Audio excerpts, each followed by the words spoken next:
to discuss the important topics from last week current affairs.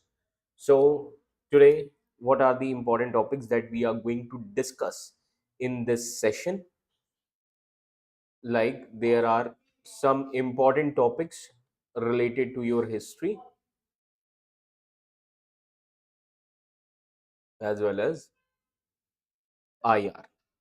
Okay, so there was some important topic which in the news, like with respect to the history, there was one topic related to Hoysala dynasty. Fine. Okay, then with respect to IR, so there were various topics like that joint Makkah Pact. Okay, second important topic is related to Arunachal Pradesh. Now, why Arunachal Pradesh is important? So we will be discussing in today's current affairs class. Okay. Now, next important topic related to China, Taiwan Strait. And then another important topic is related to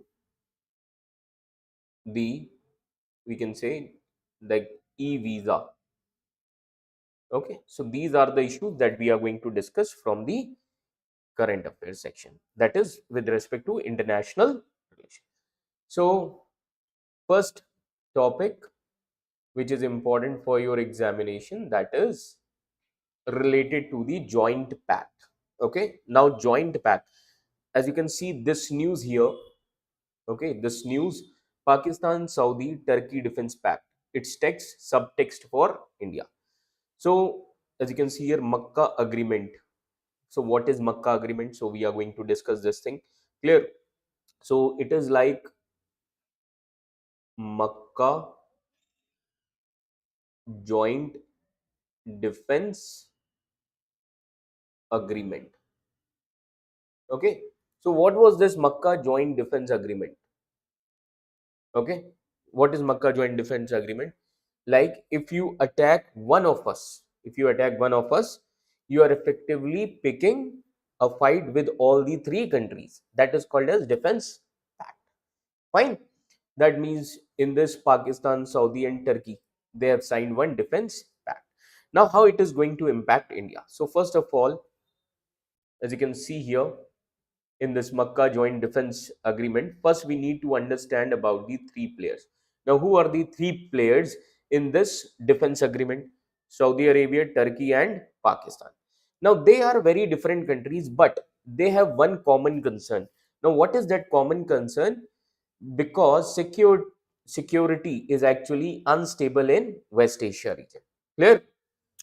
Just try to think that three friends, they are saying that the neighborhood is actually becoming dangerous. Our region is actually becoming dangerous. So instead of depending on one power, one security guard, who was the security guard? United States of America. Now we cannot rely on United States of America for our the security.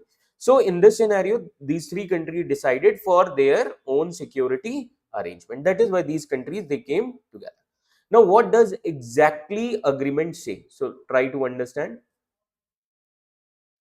So as you can see here, so what does exactly agreement say? So important provision is attack on one will be considered as attack on all. Fine. So if an armed attack occurs against Saudi Arabia, if armed attack occurs against Saudi Arabia, then Turkey and Pakistan, they will also join Saudi Arabia to attack against the other country. मतलब मान लीजिए for example अगर Saudi अरब के खिलाफ attack हुआ तो Turkey Pakistan ये समझेंगे कि ये उनके खिलाफ भी अटैक है. That is called as defence pact. Fine. So Turkey and Pakistan, they are expected to treat is an attack against them also. Similarly, अगर पाकिस्तान पे अटैक होता है तो Saudi and Turkey will concern. Attack on Turkey will be a concern for Saudi Arab and Pakistan.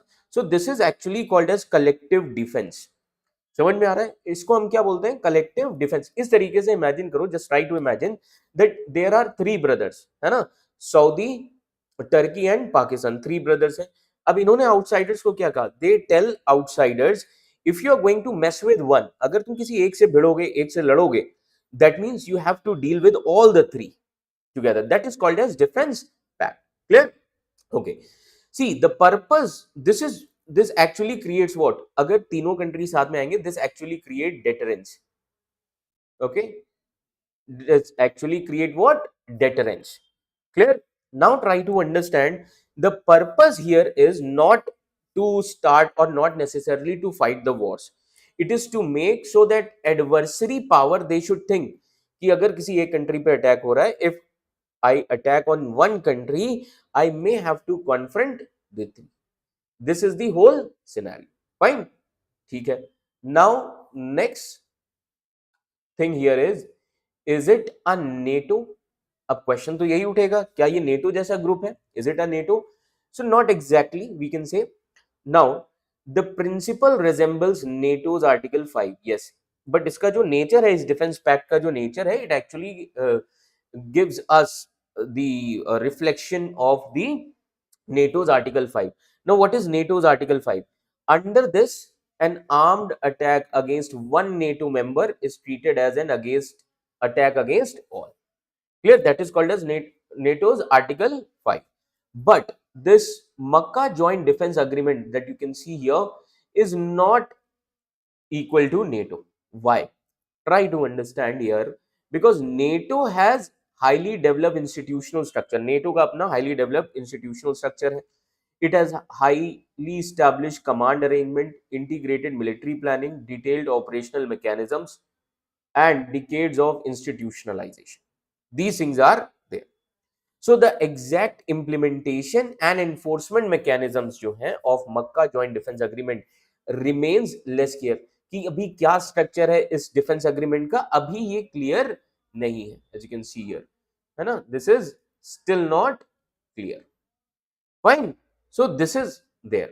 So agar UPSC exam, if in this UPSC examination Makkah Joint Defense Agreement is exactly equivalent to NATO's Article 5 is written, then you would always say no, this is wrong. Clear?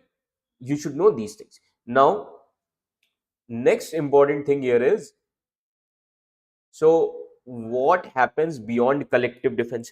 See, this agreement is not merely a piece of paper which is saying attack one will be considered as attack all. It also seeks greater military cooperation and intelligence cooperation. Now, when we talk about the military cooperation, that means these three countries, they are expected to enhance what? Joint training, military exercises, operational coordination, and interoperability. Clear? With respect to intelligence cooperation, if you see, so they actually trying to cooperate for sharing strategic intelligence, sharing information, security information, threat assessment. These three things are there. So what is the basic idea here? The basic idea here is you should know the threat. You have to train the threat together. Clear? You need to train together, coordinate together, and deter together. ये सारी चीजें करें, आपको threat पता होना चाहिए, train together, coordinate together, and debtor together. Fine. Now, why did Saudi Arabia want this? Okay. Now, why did Saudi Arabia want this? So, Saudi Arabia जो था, Saudi Arabia traditionally relied on US security architecture, but now Riyadh increasingly wants strategic autonomy. That means Saudi does not want to rely only on United States of America security. Clear? If you see, America should remain a partner, but Saudi Arabia does not want its entire security to be dependent on America. Why?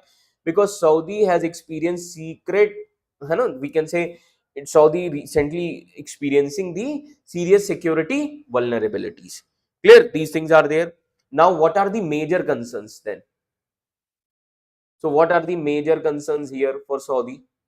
See, major concerns here is in Yemen, Houthi attacks. Fine. In Yemen, Houthi attacks. Clear? Now, when US attacked Houthi also, clear? This is actually a threat to Saudi territory.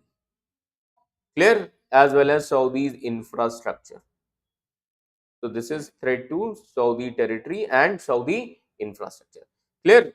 Second important threat is Red Sea instability. Second threat क्या है? So now we'll try to understand.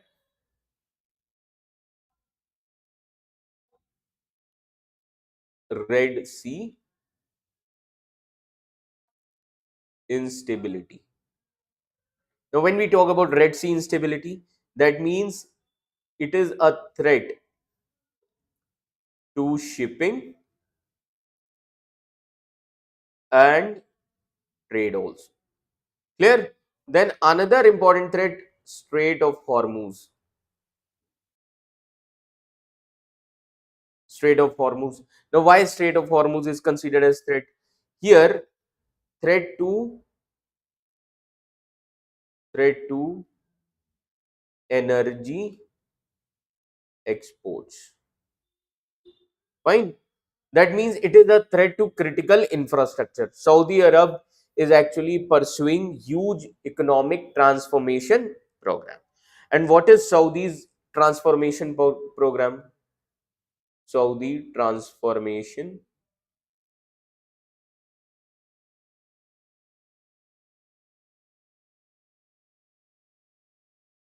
that is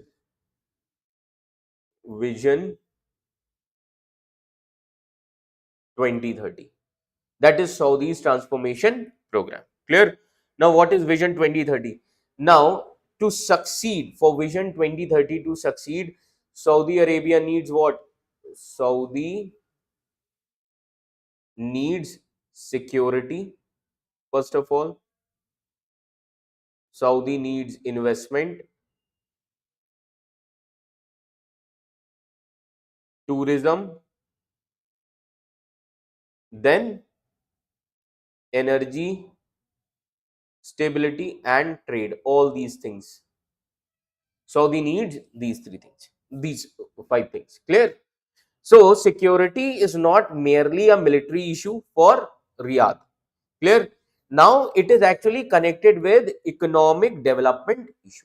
तो अगर जब तक security नहीं होगी तो investors क्यों इन्वेस्ट करेंगे? Fine, okay. Now, why does Turkey wants it? है ना? Why Turkey want it? Turkey wants to become increasingly influential regional power. Its strategic calculations involve Syria, Gaza, Israel, Iran, Middle Eastern, and wider Muslim politics. So Turkey also wants greater strategic leverage in West Asia. Clear?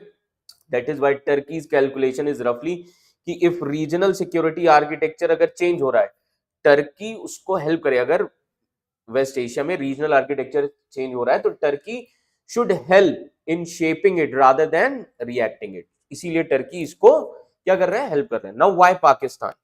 है ना? अब पाकिस्तान का यहां पर क्या लेना देना है? Try to understand. Now why Pakistan?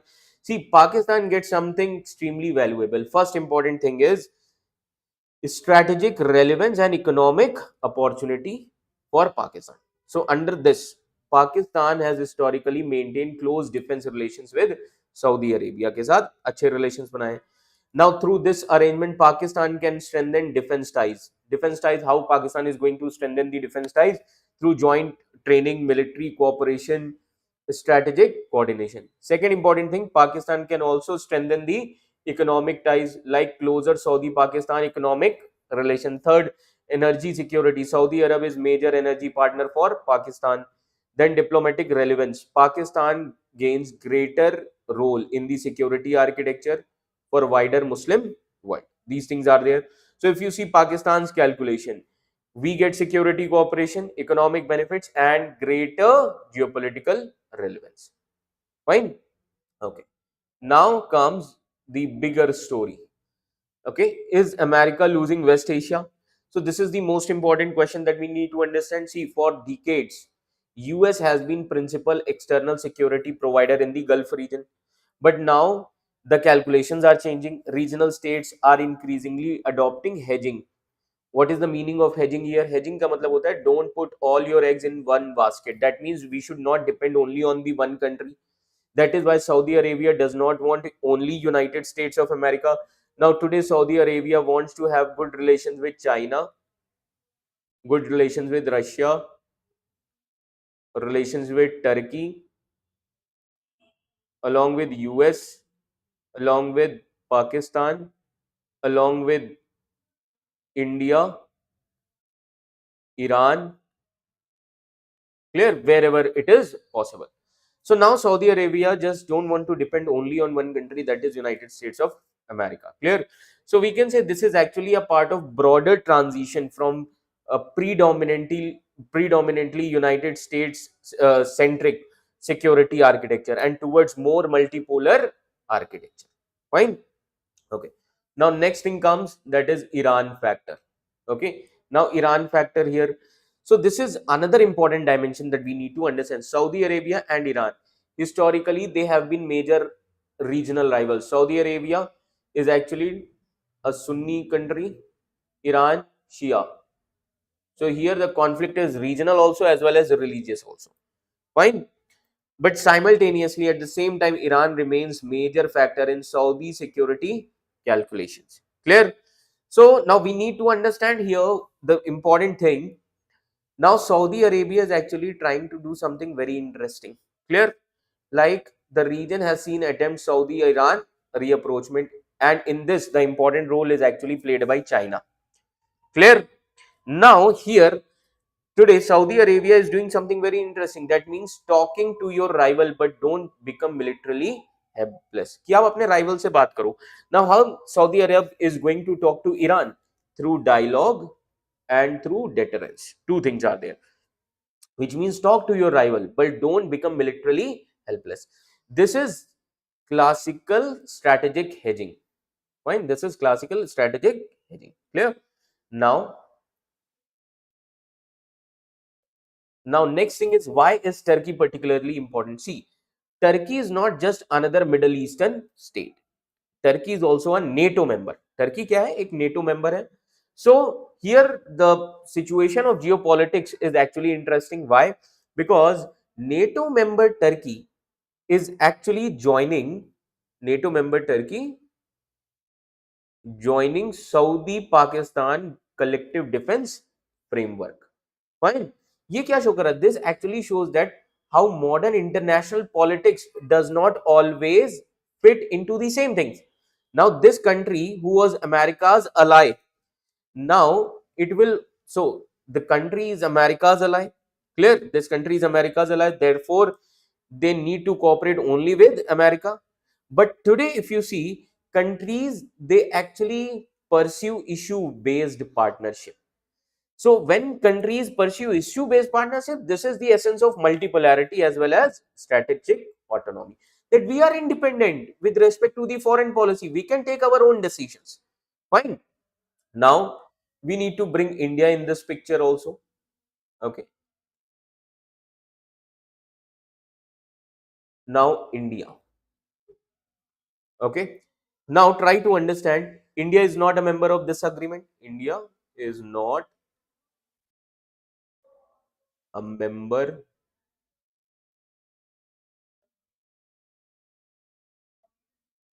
of this agreement. Fine. So, but India cannot ignore this. India cannot ignore this. Now, why India cannot ignore this? Clear? Because India has enormous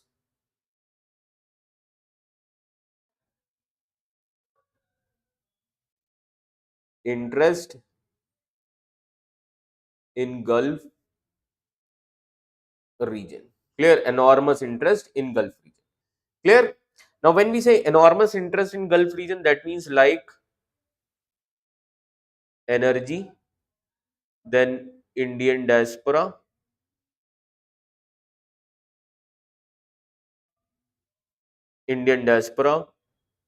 trade, then remittances. Clear? Then maritime security,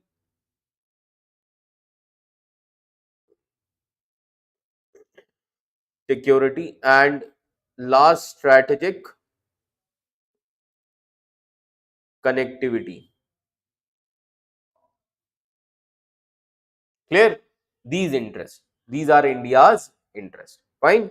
Now, when we see India's response, clear that India's response should not be join another alliance. India ऐसा बिल्कुल नहीं चाहता है. But India does not want to join this alliance. But India follow India follows what? India follows strategic autonomy. Fine. That means India here does not necessarily need to create the counter alliance. India को counter alliance create करने की जरूरत नहीं है. India can actually strengthen the multiple overlapping partnership. Clear? India can strengthen its, you can say, India Gulf partnership. India needs to focus on India Gulf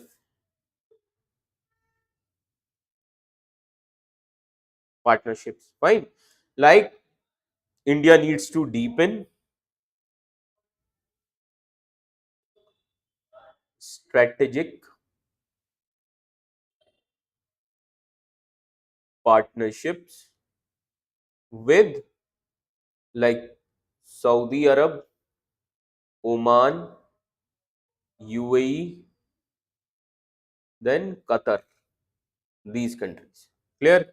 India needs to strengthen its other project like IMEC, India Middle East Economic Corridor. India needs to focus on Indian Ocean security, focus on Chabahar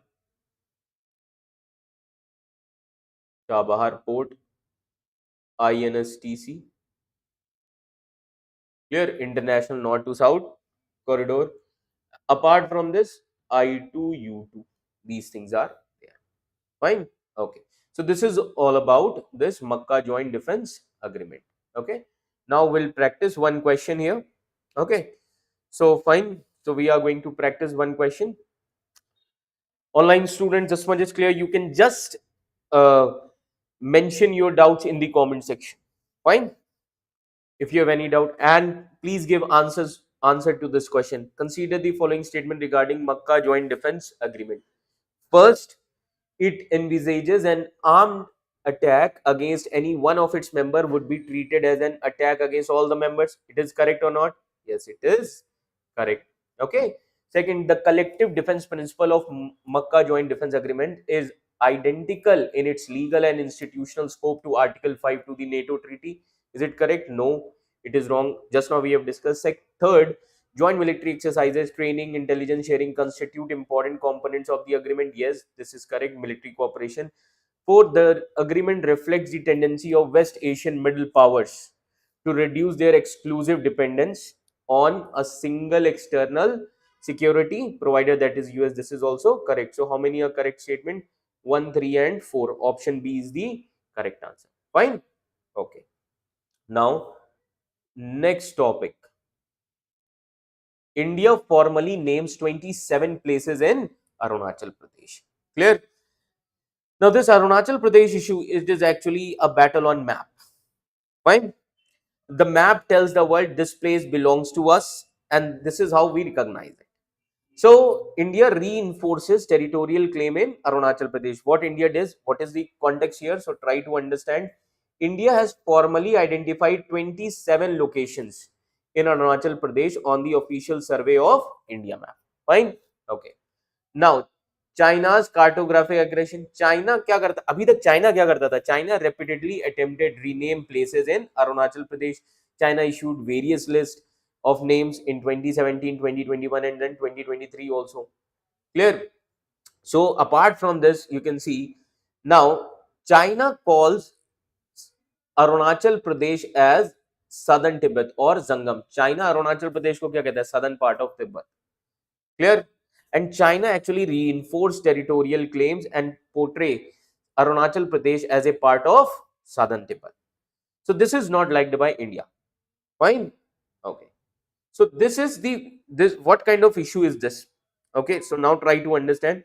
So what India has done now till, है ना, India ने अभी क्या किया, India has formally identified 27 locations in Arunachal Pradesh and on the official survey of India map, clear.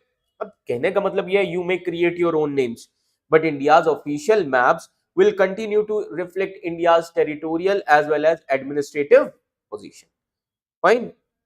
Now try to understand why.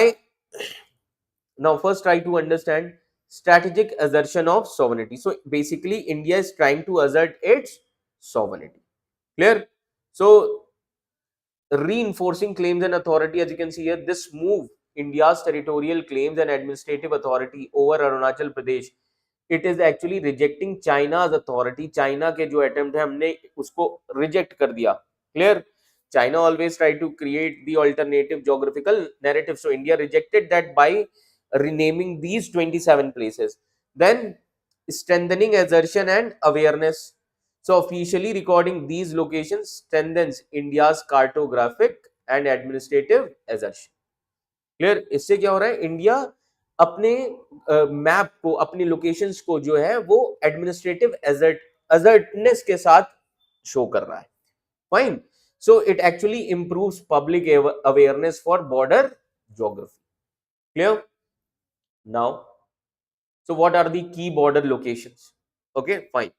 So as you can see here, key border location Longju. Now Longju and Thagla, these two places are very important. Why? Because these two places are considered as historical military flashpoints. Fine. Longju, this is early India-China border flashpoint in 1959. Thagla, fighting began 1962 in India-China war from this region. Clear? There are other strategic passes also like Biza, Zola, Rizala, Pukurla, Thagla. These were formally identified, and this actually highlights the strategic importance of Arunachal Pradesh. This highlighted the importance of Arunachal Pradesh high altitude terrain. Clear? Now, apart from this, there are border connectivities also. Okay. Now, as you can see here, border connectivities. Now, with respect to border connectivity, Jairampur. Now, why Jairampur is important? Now, Jairampur important logistic hub hai, where in Changlang district of Arunachal Pradesh. Clear? And it is important for the movement towards eastern Arunachal Pradesh. It is important for movement towards eastern Arunachal Pradesh and the Myanmar border. That is why it is important. Clear? Jairampur region. Fine. Okay. Now try to understand Jairampur also have other important things, like try to understand if it is connected with Myanmar border, that means it is something related to border security also. Clear? So border security does not only mean that soldier need weapons and uh, more soldier requirement is there. That is not correct. Fine. Border security means you need bridges, you need fencing, you need logistics, you need communication, you need air connectivity as well as supplies. Clear? Now next important site here is cultural and historical site. This include Jaswantgarh. Now this Jaswantgarh commemorating Jaswant Singh Rawat and Shere Thapa Memorial. These two things honor, that means 1962 war hero Trilok Singh Thapa. So Jaswantgarh actually commemorates the rifleman Jaswant Singh Rawat. Clear? Jaswantgarh किसको respect देता है, honour करता है? जसवंत सिंह रावत, जो कि एक rifleman थे, who was associated with 1962 war. Clear? So his story actually became part of India's military memory. Fine. Now apart from this, there is one memorial, Shere Thapa Memorial. Now Shere Thapa Memorial honors whom? Shere Thapa Memorial honors Trilok Singh Thapa. Trilok Singh Thapa, he was another Indian soldier associated with 1962 war. Clear? So India's official recognition to these places is not merely about geography here. Fine. It also preserves the military history. It also preserves the national memory, and also territorial geography. Now in this list, remember this thing, this list also includes the Sambho Sarovar. Now this Sambho Sarovar is also important because it is the high altitude lake. Fine. Now then we can come to this Arunachal Pradesh map. Now why this Arunachal Pradesh map is important? Clear? Now try to understand Arunachal Pradesh map position. Why Arunachal Pradesh is important? Because if you see the geography of Arunachal Pradesh, it has borders with Tibet region, China in the north.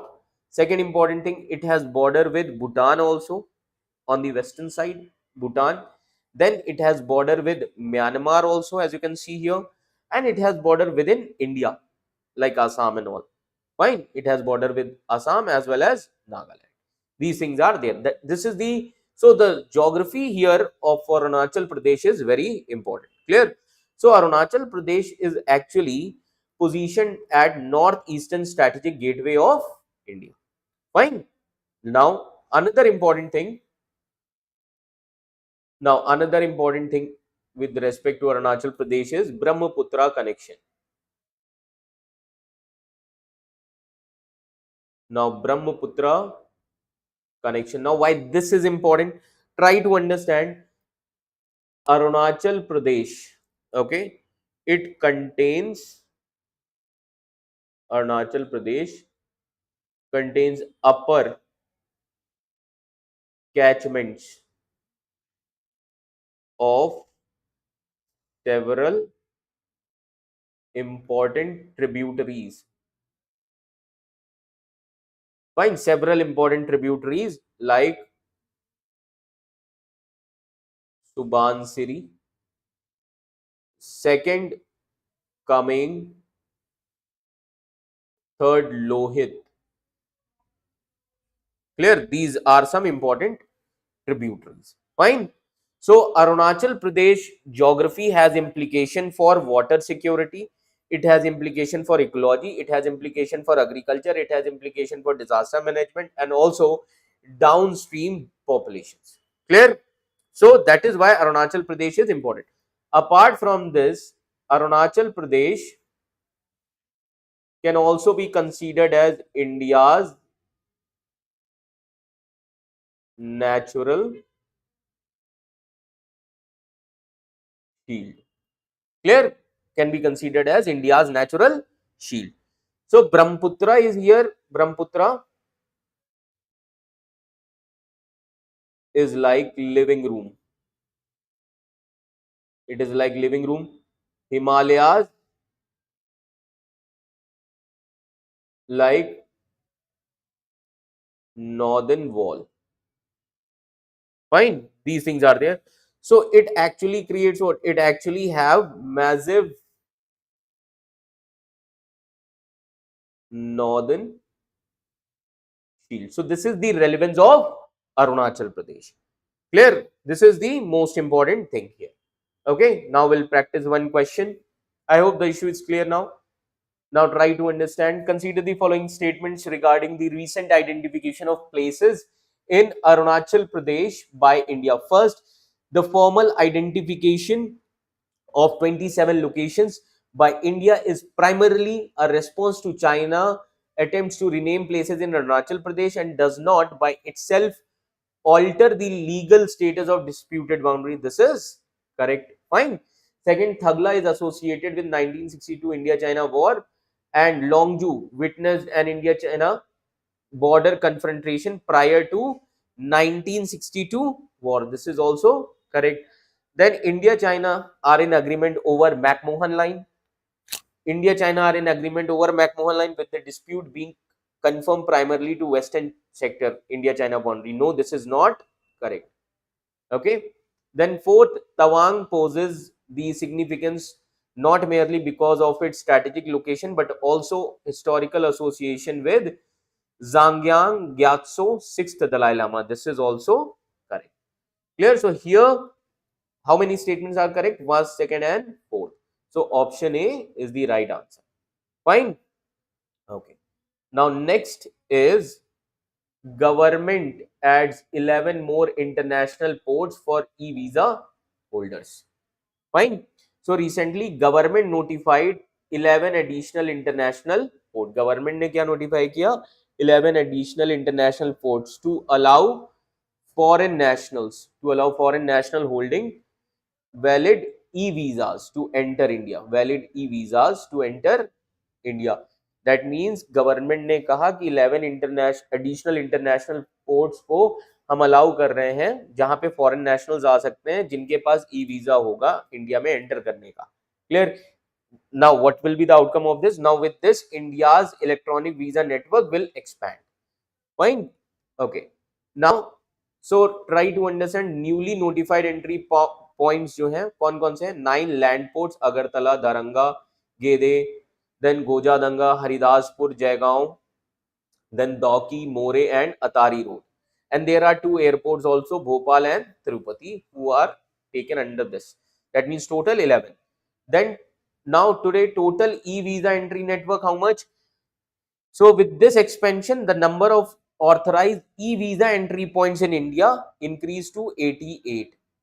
And out of 88, 37 are airports, 38 seaports and 13 land ports. Fine. Okay, now what is the objective of this? See, try to understand the objective. The objective is to liberalize and simplify India's visa regime. Clear? So that it can help the foreign traveler so they can come from the recognized ports, recognized airports, and it can also improve the accessibility and utility of e-visa system. Fine. Now, what is the background here? Now try to understand. India introduced the e-visa facility. Okay. India introduced what? E-visa facility along with ETA, electronic travel authorization. So India ने ये facility कब introduce की थी? Any idea? Online students. When India introduced this facility? Any idea? India introduced this e-visa facility in 2014. Clear? And India introduced this facility for 43 countries, and now it expanded to the citizens of how many countries? 172 countries. Clear? अच्छा, ई visa system में होता क्या है? Under this e visa system eligible foreign national, foreign or foreigners, they receive ETA, that is electronic travel authorisation. उन्हें मिलता है before the arrival. इससे क्या होता है? That actually help them with respect to pre entry approval process. Fine. Okay. Now, so coverage. Now, if you see coverage, so e-visa facility covered 17 subcategories. Now, what are those 17 subcategories? Tourist, business, medical, student visa, mountaineering, transit, then miscellaneous, group visitor visas for cruise travelers. All these things are there. Second thing is digital efficiency is also there. India process approximately 95% of e-visa application within 72 hours. This is the efficiency. Clear? And around 78% of all visas issued by the country were electronic visas. है ना? Out of 100%, India जो visa issue करता है उसमें से 78% कौन से electronic visa. तो इसका सिग्निफिकेंस क्या है?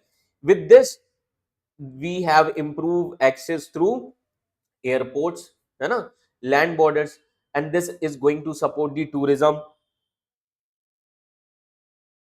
business travel also, and it will strengthen technology driven border management. Clear? This is going to strengthen our border management also, as well as internal security safeguards. Fine. So this is all about e-visa policy. I hope this much is clear. Online students, clear? You can say yes or no in the comment section. Okay. Now, the next topic, that is fourth topic.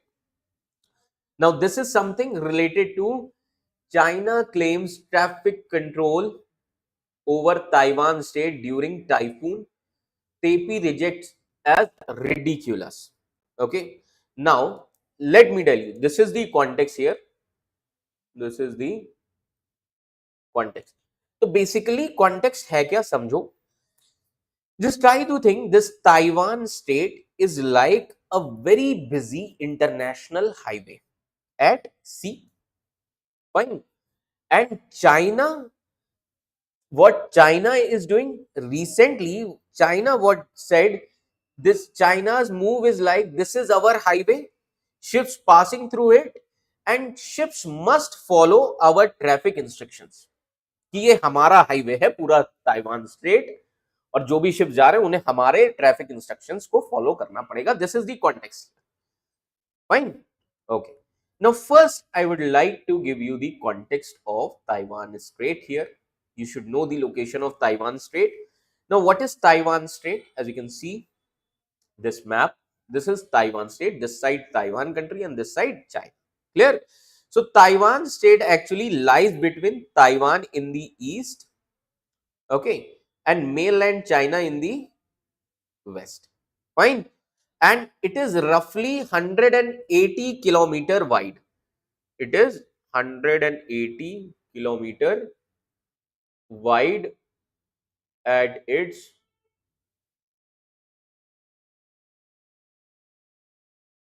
broadest point. Clear? And it is also connected, and it is also connected with East China Sea. It is connected with East China Sea. Fine. So it is connected with East China Sea as well as South China Sea. This is the importance of this strait. Fine. As you can see here. Okay. Now, why this strait is important? Why it is so important? Because this Taiwan strait is actually carrying what it is. So here ships carrying oil, LNG, then manufactured goods, electronics, then raw materials. Clear? This is the importance. Fine. So these things pass through this region. Now, estimate is around $5 trillion of annual trade passes through Taiwan Strait, and it is one of the most critical maritime choke points. Clear? So, what exactly happens recently? As you can see here, the context that during the typhoon dolphin, अभी क्या हुआ है? Typhoon dolphin आया. So, during typhoon dolphin, China actually directed ships entering the southern entrance of Taiwan Strait. Southern entrance Taiwan Strait की कहाँ पर है? Near Taiwan. Clear? And so China directed ships to go from the southern entrance of Taiwan Strait, but they have to comply the rules of China.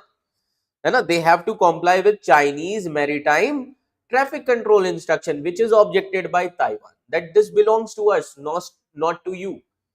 Clear? This is the whole issue. Clear? So this actually sounds like what? There is a typhoon, so China is actually managing shipping for safety. Clear?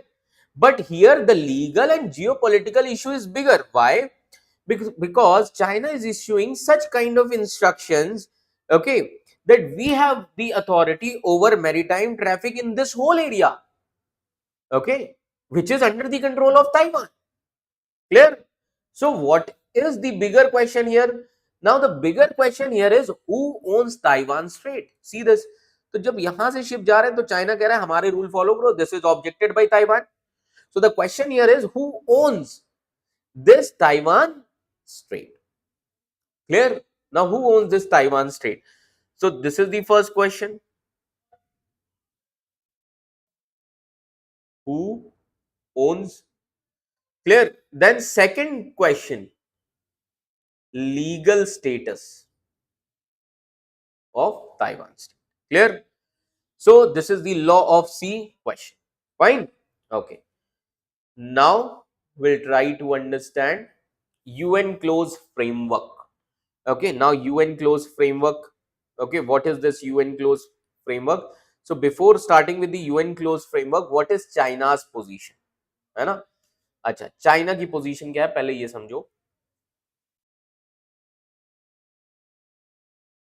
Now China's position, as you can see here, China actually follow one China principle.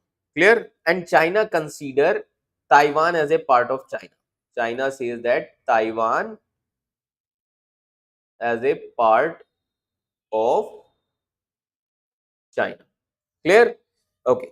So China actually says that Taiwan state is not simply an international waterway, clear, which detached from the Chinese sovereignty. Clear? China's broader position kya hai? China's broader position says that Taiwan is a part of China. Taiwan is part of China. So the water which is around Taiwan, they are subject to Chinese sovereignty only. Fine. Water around Taiwan also subject to Chinese sovereignty and the jurisdiction. Okay. So jurisdiction according to applicable maritime law. Clear? Now, try to understand that China is trying to assert traffic control over the strait, and this is consistent. Clear?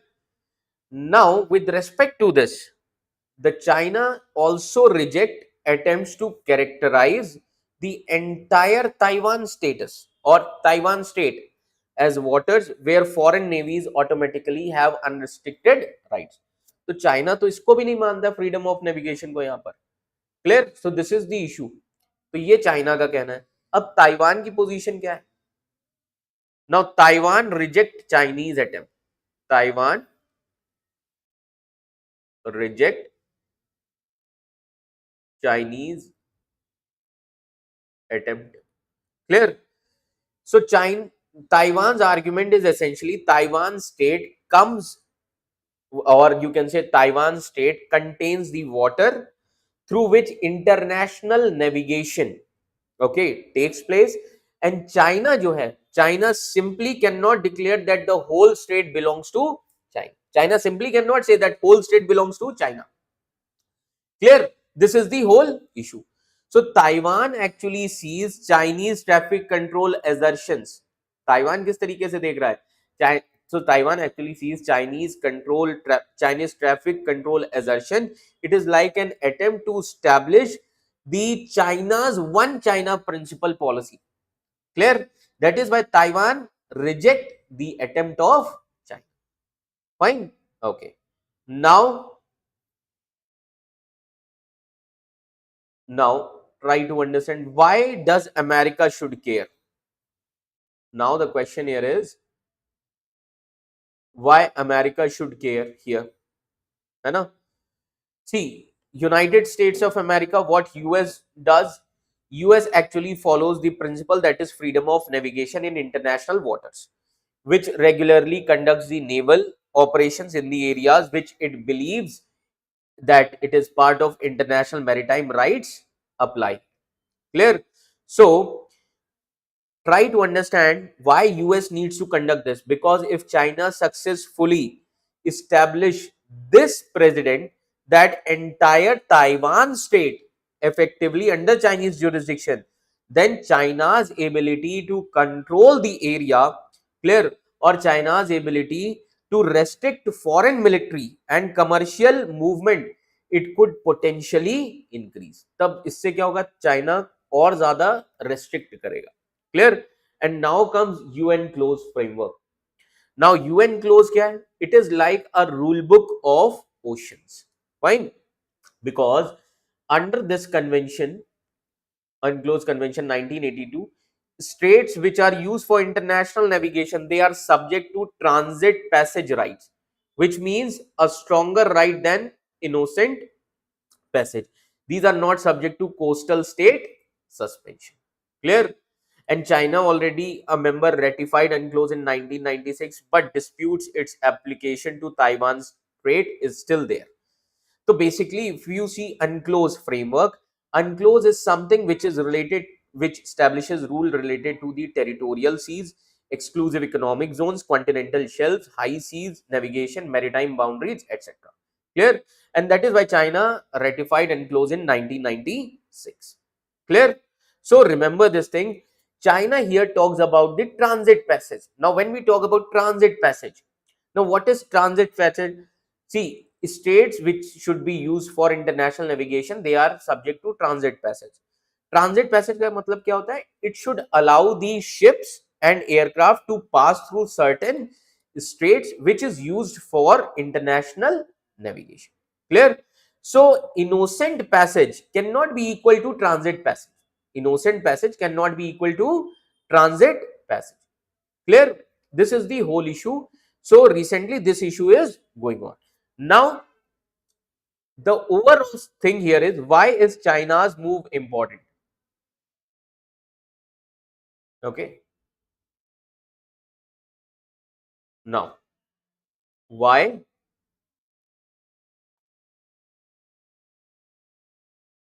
Okay. So why is China's move important here? See, recently typhoon came. It is like traffic warning. Traffic warning. Fine. Geopolitical interpretation would be practice. If China is practicing this practice will become precedent, and then it will be normalization. अभी तो China ने सिर्फ कहना शुरू किया है, फिर वो एक नैरेटिव सेट हो जाएगा, then it will be normal. So that should not happen. That is why Taiwan rejected this. Fine. This is the whole scenario. Now next issue. This is the last important issue. Okay. Now this is something related to the Hoysala dynasty. So what is the context here? Recently a 12th century Veera Galu hero stone, okay, is found, and this Veera Galu hero stone is having old Kannada inscription. Clear? And this is actually found in Neeragunda village, Karnataka. Now this inscription may help the long standing debate over the death of Hoysala ruler Vishnu Vardhan. That is why this inscription is important. Clear? This is the whole story context. Discovery site क्या है? Veera Galu was discovered during the restoration work at Hoysala era Lakshmi Narayan Swami temple in Neeragunda, Karnataka region. So this excavation was found there. Fine. Okay. Now what are the details in the inscription? This inscription says that Marave erected Veera Galu. Now Marave is the name of a person who erected the Veera Galu in the memory of her husband Bopa, a Hoysala soldier. Who was Bopa? Bopa was the Hoysala soldier. Uski death कब हुई थी? Who died shortly after the death of King Vishnu Vardhan at Bankapura.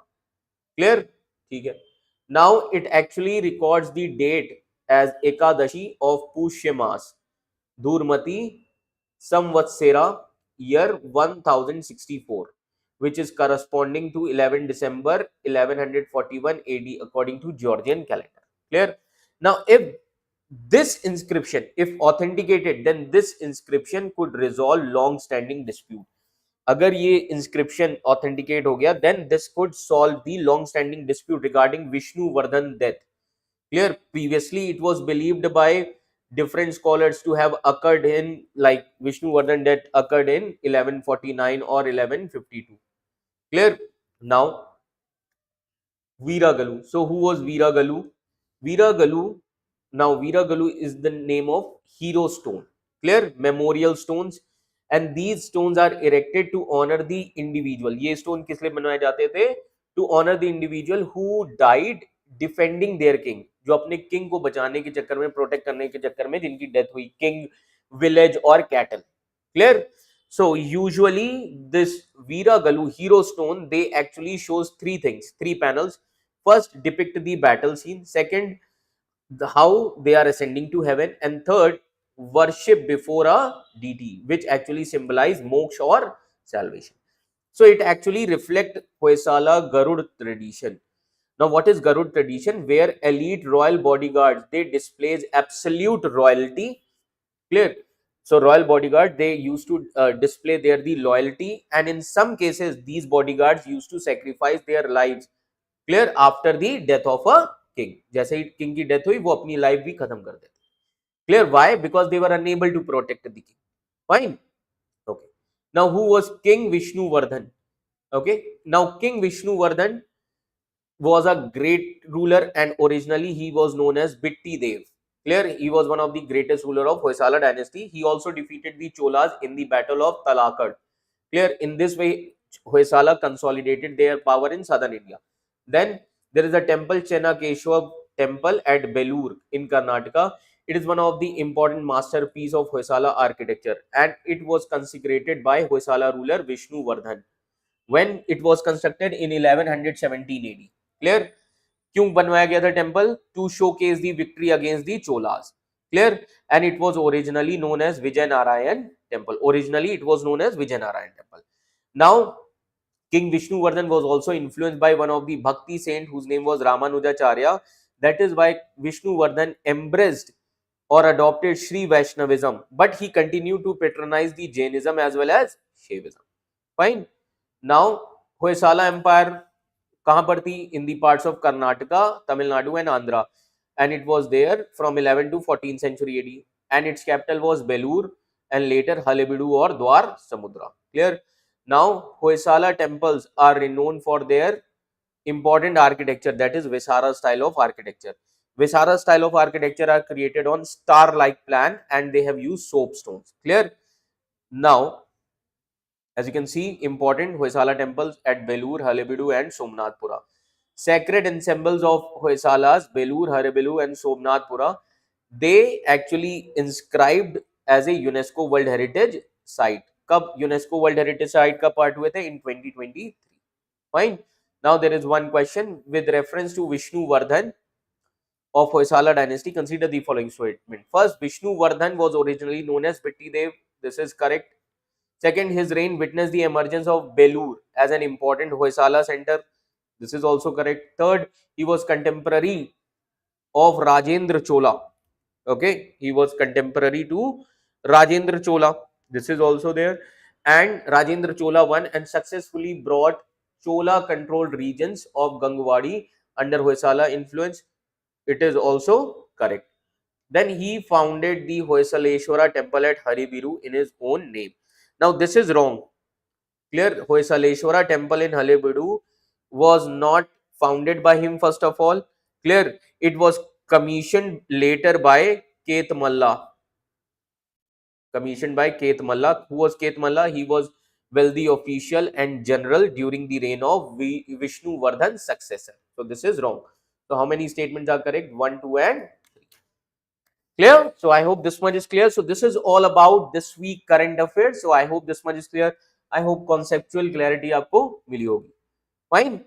So keep watching, and if you have any doubt, just write down in the comment section. Okay, I will reply there itself. Okay. So all the best for your examination. Thank you. Thank you so much.